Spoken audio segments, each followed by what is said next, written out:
اچھا یہاں پر آگے کہا کہ اعملوا علی داود شکر، یہاں پہ آگے پڑھنے سے پہلے جو ایک مسئلہ خاص طور سے سمجھنے کا ہے، وہ مسئلہ یہ سمجھنے کا، دیکھیں یہاں پر کیا لفظ آ رہا ہے، تماثیل، تمثال اور تماثیل یہ کہتے ہیں مورتی کو.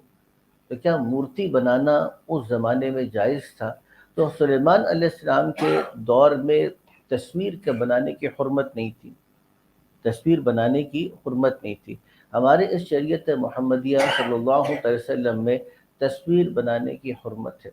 اچھا تصویر بنانے کی حرمت کون سی ہے؟ اب اس میں کیونکہ واضح احادیث آ رہی ہیں، تو اب ایک چیز پر تو جمہور کا اتفاق ہے، یعنی ایسی تصویر جو ہاتھ سے بنائی جائے، نقوش بنائی جائے اور اس کے نقوش پائیدار ہو، محفوظ ہو جائے، جس کو اب ہارڈ کاپی میں کہتے ہیں، میں آ جائے، تو یہ تصویر ہے جو کہ ناجائز ہے.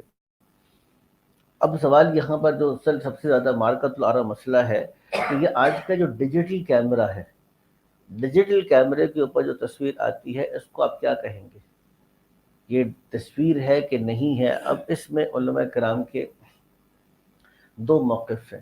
کیونکہ دیکھیے اگر تو تصویر ہو، ہارڈ کاپی ہو، پھر تو جیسے میں نے کہا کہ جمہور اکثر علماء کرام کا موقف یہ ہے کہ وہ کیا ہے، بہرحال وہ تصویر کے حکم میں ہے، چاہے وہ ریئل ہی کیوں نہ ہو، ریئل ہی ہو. جیسے آپ کسی چیز کی ہارڈ کاپی نکال لیتے ہیں، تو اگرچہ وہ کسی اصل منظر کی کو محفوظ کیا گیا ہو، لیکن اس کو ہارڈ کاپی نکالیں گے تو وہ کیا ہوگا؟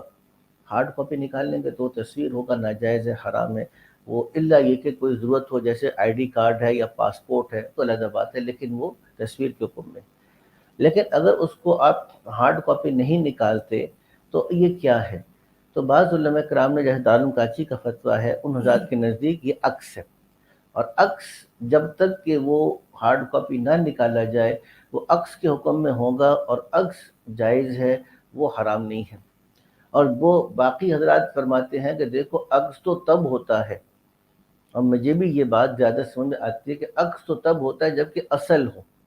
آپ اپنے آئینے کے سامنے کھڑے ہیں، آپ کا عکس نظر آ رہا ہے، لیکن آپ جب تک سامنے ہیں تو آپ کا عکس ہے، جب آپ ہٹ گئے تو کیا ہے؟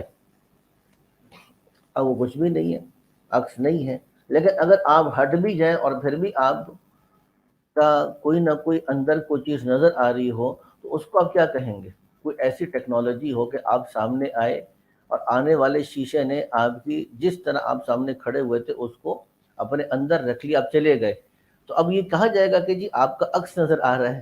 نہیں، کیونکہ آپ تو نہیں ہیں. آپ کے نہ ہونے کے باوجود بھی اگر آپ کے نقوش نظر آ رہے ہیں تو وہ کیا ہے؟ پھر گویا کہ وہ عکس نہیں ہے، وہ کسی نہ کسی طریقے سے انسان کے نقوش کو محفوظ کیا گیا. اب کتنے لوگ ہیں جو دنیا سے چلے گئے، لیکن ان کی وہ جو ریکارڈنگز ہیں وہ ساری کی ساری موجود ہیں، تو وہ نہیں ہے پھر بھی ان کی موجود ہے. تو گویا کہ ویڈیو کے اندر بھی جو نقوش کو محفوظ کیا جاتا ہے وہی کیا ہوتی ہیں؟ ہوتی بہرحال وہ تصویر ہی ہے. اور اللہ کے نبی نے کہا کہ اشد الناس عذاب یوم القیامت المصور، قیامت کے دن سب سے زیادہ شدید عذاب کس کو ہوگا؟ تصویر بنانے والے کو.